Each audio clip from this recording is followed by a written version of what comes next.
असाउद्दीन ओवैसी। बहुत बहुत शुक्रिया सर। स्पीकर सर, मैं ये वक्फ तरमीमी बिल की मुखालिफत में खड़ा हुआ हूं। किसी एक शायर ने बड़ा अच्छा कहा था, जब भी ज़मीर और ज़र्फ का सौदा हो दोस्तों, जब भी ज़मीर और ज़र्फ का सौदा हो दोस्तों, कायम रहो हुसैन के इनकार की तरह। सर, ये वक्फ तरमीमी बिल भारत के गयूर मुसलमानों के ईमान पर, इबादत पर एक हमला है। नरेंद्र मोदी की हुकूमत ने इस मुल्क की सबसे बड़ी अक़लियत के खिलाफ एक ऐलान जंग कर दिया, और ये जंग ना सिर्फ मेरे जिस्म पर है, बल्कि मेरी आज़ादी पर, मेरी समाजी और माशी मार्जिनलाइजेशन पर है, मेरी शहरियत पर है, मेरे मदरसे, मस्जिदों, खानखाहों को और दरगाहों को निशाना बनाया जा रहा है। और ये हुकूमत सच्चाई को नहीं बयान कर रही है कि ये तरमीमी बिल से मुसलमानों का तहफ़्फ़ुज़, तरक्की और गुर्बत का खात्मा होगा। ये सरासर झूठ है। सर, अगर आप आइन के आर्टिकल 14 को देखेंगे तो उसमें लिखा हुआ है इक्वल प्रोटेक्शन।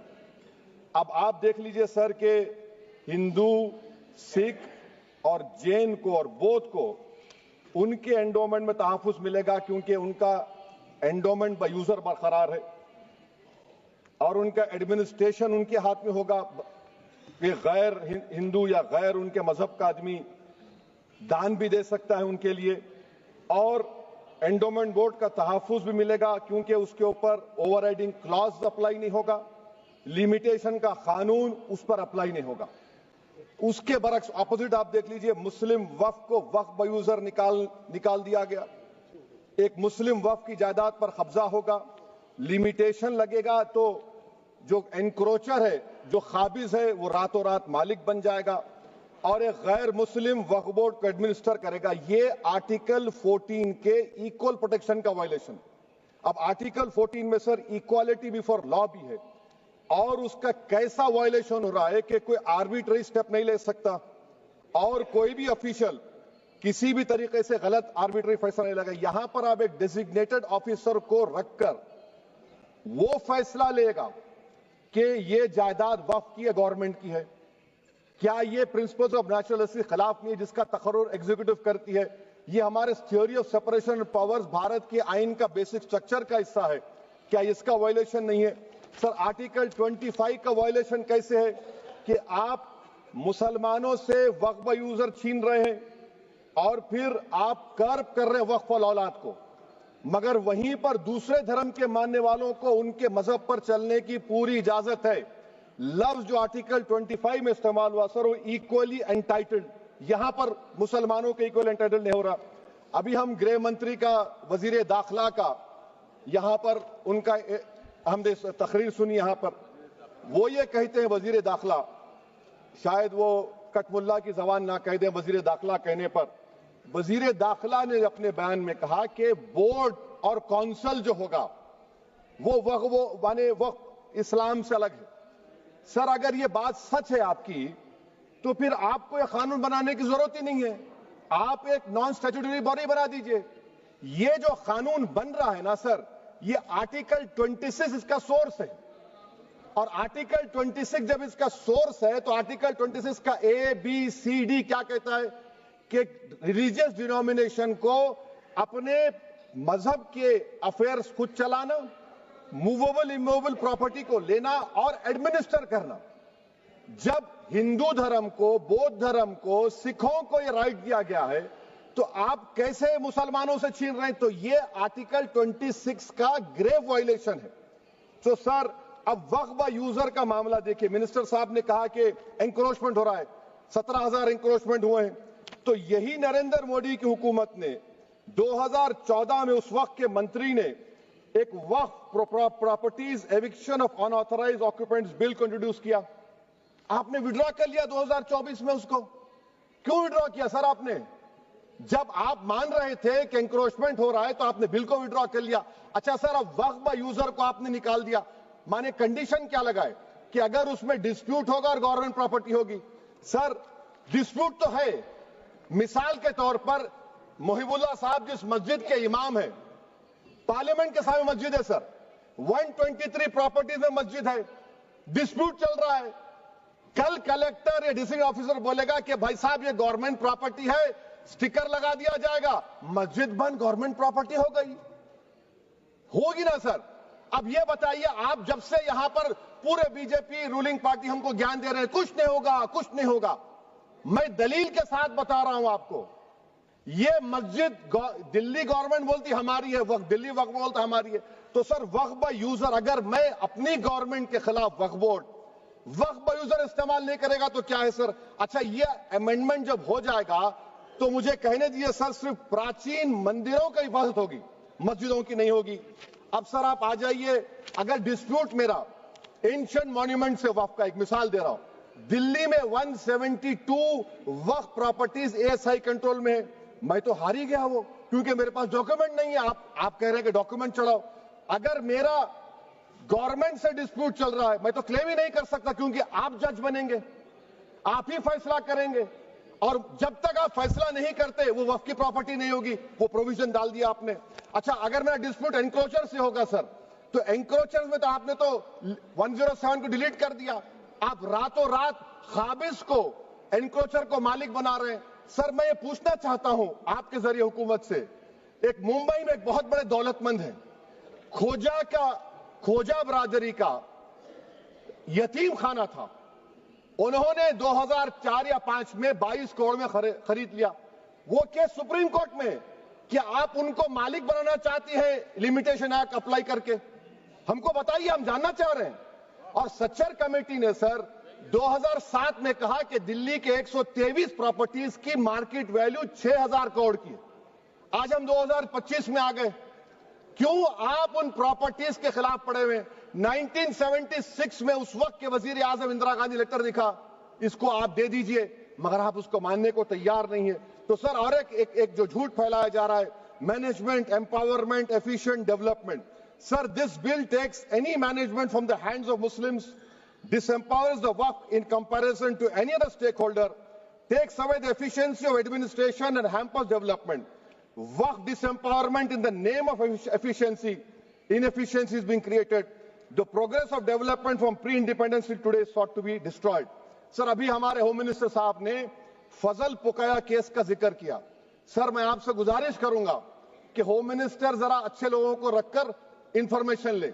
फजल पुकाया का ऑबिटर क्या है? इट इज ऑबिटर, वो रेशियो डिसेंडेंटाई नहीं है जो आपने कहा है। अच्छा सर, शेड्यूल ट्राइब के बारे में कहा, क्या शेड्यूल ट्राइब में मुसलमान नहीं होते? शेड्यूल कास्ट में नहीं होता मुसलमान, शेड्यूल ट्राइब में मुसलमान होता तो क्या आर्टिकल 25 मेरा चला गया, आर्टिकल 26 चला गया, आर्टिकल 14 चला गया, 15 चला गया, 29 चला गया? लक्षद्वीप का एक मुसलमान एमपी है, क्या उसको राइट नहीं है क्योंकि ट्राइबल है? क्या कह रहे हैं आप? इस ऐवान को क्यों गुमराह कर रहे हैं आप शेड्यूल ट्राइब के नाम पर? सर और एक चीज जो आपको बता रहा हूं सर, अब आप जब आर्टिकल 26 से मेरा सोर्स है, तो आप सेंट्रल वक्फ काउंसिल में 22 में से 10-11 आप नॉन मुस्लिम को बना सकते हैं, रिलीजन न्यूट्रल आपने कह दिया, और आप बनाएंगे। क्यों बनाएंगे आप? स्टेट वक्फ बोर्ड में 7 नॉन मुस्लिम होंगे और 4 मुसलमान। क्यों होंगे? क्योंकि आप लॉ में 95 में डायरेक्ट मैनेजमेंट में ले सकते हैं 5 साल के लिए। आप वक्फ बाय यूजर को आप कलेक्टर डिस्ट्रिक्ट ऑफिसर बोलेगा ये वक्फ की प्रॉपर्टी नहीं है, तो वो वक्फ बोर्ड खामोश बैठ जाएगा, कुछ एक्शन ही नहीं लेगा, क्योंकि वो आपके प्यादे हैं। अच्छा, जब आप नॉमिनेट करेंगे सर मैं मोदी गवर्नमेंट के खिलाफ नो कॉन्फिडेंस ला सकता हूं, मगर वक्फ बोर्ड का चेयरमैन जो नॉमिनेट होगा उसके खिलाफ नो कॉन्फिडेंस नहीं ला सकते, हम बिल्कुल नहीं ला सकते। क्या मजाक है बताइए आप? ये डेमोक्रेसी है? नॉमिनेट भी स्टेट गवर्नमेंट करेगी, वो अगर डिक्टेटर बन जाएगा जैसा आज भारत में हो रहा है तो वो भी नहीं हटेगा। कम से कम यहां पर तो इलेक्शन है, वहां पर तो आप 5 साल झेलते रहो उसको। अच्छा सर, अब ये जो क्लॉज 11 और क्लॉज 9 आप 16AA से देखिए, where the qualification of the members of the board has been limited only to 3 categories contained in 14(1)(c). Intention is very clear that the majority is to be packed with non-Muslims. So who will defend my interests, sir? If I cannot depend on the state waqf board, central waqf council, which are going to comprise non-Muslims, this in itself is a clear violation of Article 26, 14 and 15, sir. अच्छा sir, CO पहले 95 act में था कि word मुस्लिम, आपने गायब कर दिया उसको। अरे आखिर क्यों इतनी नफरत है आपके लफ्ज मुसलमान से? अच्छा फिर क्या कह रहे हैं आप कि ये भी आर्टिकल 26 का वायलेशन है। सब जितने हिंदू धर्म के प्रॉपर्टीज है, सिख धर्म के, बौद्ध के हैं और आपके जैन के, वहां पर उन्हीं के मजहब का ऑफिसर होगा। और कहां पर नहीं होगा? वक्फ बोर्ड में। Waqf board is a pure religious institution, इसको समझने की जरूरत है। तो आप ये कर दे रहे हैं सर। अच्छा सर आप देखिए, अब आप आ जाइए ये ट्राइब्यूनल पर। मुझे समझ में नहीं आया सर कि हमारे होम मिनिस्टर वजीर दाखिला ने क्या कह दिया कि 2013 का जो कानून है वो नहीं बनता तो हम नहीं लेके आते। मैं बड़े अदब के साथ उनसे पूछना चाह रहा हूं कि क्या उस वक्त राजनाथ सिंह साहब, अडवाणी साहब, हमारी लेट सुषमा स्वराज, ये बड़े बड़े नेता यहां बैठे थे? आपने यूनानिमस उस कानून को पास करवा दिया। कीर्ति आजाद थे उस वक्त, अब यहां बैठे हैं वो टीएमसी में। तो क्या आप गलत थे या वो गलत थे? हमको बता दीजिए, आप बता दीजिए। क्योंकि अगर अडवाणी आपके लिए बहुत बड़ा नेता है, मेरे लिए नहीं हो सकते, आपके लिए आपने पद्मश्री दिया उनको। मोहतरमा सुषमा स्वराज की जबरदस्त तकारीर का मैं कायल हूं। वो बैठकर उस 2013 को यूनानिमस पास कर दिए। मुझे कंफ्यूजन है कि क्या अमित शाह, नरेंद्र मोदी बड़े हैं या अडवाणी बड़े हैं? आपके लिए आप तय कर लीजिए। अच्छा सर, आपके tribunal sir, railway Clements tribunal, NGT tribunal, income tax, वैसे 14-15 ट्राइब्यूनल, हिंदू एंडोमेंट का ट्राइब्यूनल, सबका अपील नहीं होती, रिव्यू होता है। गृह मंत्री सरकार कह रही है कि नहीं, रोक दिए, रोक लगा। कैसे रोक लगाते हैं? रिव्यू और अपील में तो फर्क होता है ना सर। आप ही कह रहे हैं कि पूरे कोर्ट्स में बैकलॉग है और आप अपील कर रहे हैं। अच्छा सर, रिटायर्ड डिस्ट्रिक्ट जज 95 में सिटिंग डिस्ट्रिक्ट जज था, जो एडमिनिस्ट्रेटिव कंट्रोल था सीजीआई साहब, उसको निकाल दिए। अच्छा सर, अब आप अभी हमारे मंत्री साहब ने कहा trust, sir Shri Sai Baba trust 2004, वो ये कहता है जो ऑफिसर उसमें काम करता उसको साई बाबा का डिवोटी होने चाहिए और उसको डिक्लेरेशन लिख के देना पड़ेगा। यहां पर हो रहा तो यहां पर क्यों नहीं हो रहा? अच्छा सर, आप फिर देख लीजिए, ये आपका हो गया सर। हां, अब अमित शाह साहब ने सेक्शन 2A के बारे में कहा और उन्हें इस बात का इकरार कर लिया कि दाऊदी बोहरा के लिए यह बनाया गया है। मगर मैं आपके जरिए से गवर्नमेंट से पूछना चाह रहा हूं, आपने तो उस प्रोवाइजो में दाऊदी बोहरा का नाम ही नहीं लिखा। आपने उनको भी थैंक यू कर दिया, उनका नाम क्यों नहीं लिखा आपने? और सर, और गवर्नमेंट क्या कर रही है? आप मुस्लिम समाज में जो बेकार किस्म के लोग हैं उनको एक रास्ता बना रहे हैं, एग्जिट दिखा रहे हैं कि तुम्हें वक्त से बचना है तो तुम्हें ट्रस्ट बना लो। ये क्या कर रहे हैं सर आप? कम से कम उन दाऊदी बोहरा को आप दे देते। अच्छा sir, clause 3V section 36 clause 18 देख लीजिए। Oral Waqf, oral appointment has sought to be discontinued even though it is recognized practice in Islam. Muslim personal laws recognize oral waqf and 1937 Shariat Application Act. Sir आप clause 39 पर आ जाइए। 5 साल के लिए मुसलमान। मैं किरण रिजिजू से पूछना चाहता हूं, सर दाढ़ी रखे तो मुसलमान प्रैक्टिसिंग है या क्लीन शेव आपकी तरह है? तो बताइए हमको, प्रैक्टिसिंग क्या होगा? अच्छा, किसी को पकड़ के मॉब लिंच कर दिया और बोले कि JSR का नारा लगाया, और वो JSR का नारा लगाया तो क्या मुसलमान रहेगा? नहीं रहेगा। या फिर देश के प्रधानमंत्री ने कहा था कपड़े देखकर पहचानो, तो क्या कपड़े देखकर आप कह देंगे? अच्छा, अगर कोई क्रिश्चियन हिंदू धर्म कबूल करता है तो क्या वो मंदिर को दे सकता प्रॉपर्टी? फिर भारत के संविधान में आर्टिकल 300 क्यों है सर? राइट टू इक्वालिटी क्यों है? फ्रीडम ऑफ रिलीजन क्यों है?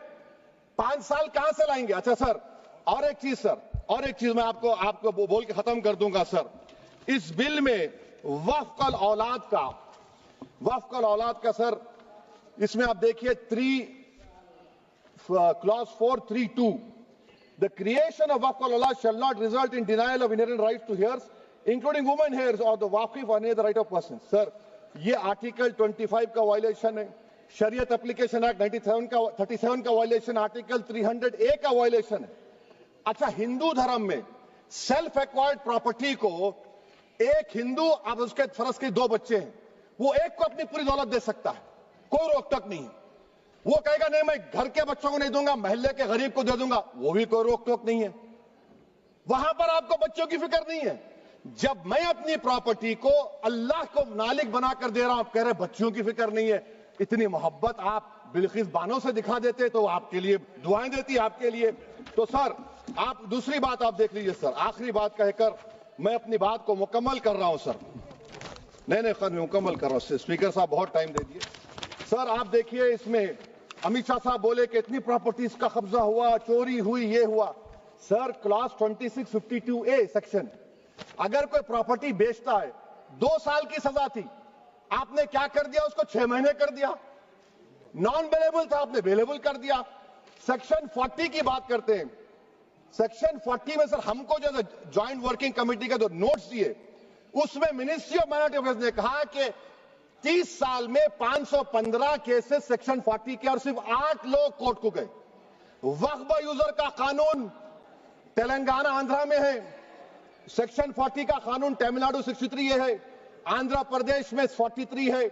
और सर आप डायरेक्शन दे रहे हैं, अच्छा क्लॉज 4218B देखिए सर, आप रूल बना रहे हैं, कोऑपरेटिव फेडरलिज्म के खिलाफ है, इतना रूल बना रहे हैं। और आखिर में सर मैं आपको बताना चाह रहा हूं स्पीकर साहब, ये बिल का मकसद सिर्फ मुसलमानों को जलील और रुस्वा करना है, मुसलमानों को दूसरे दर्जे का शहरी बनाने का इनका मकसद है।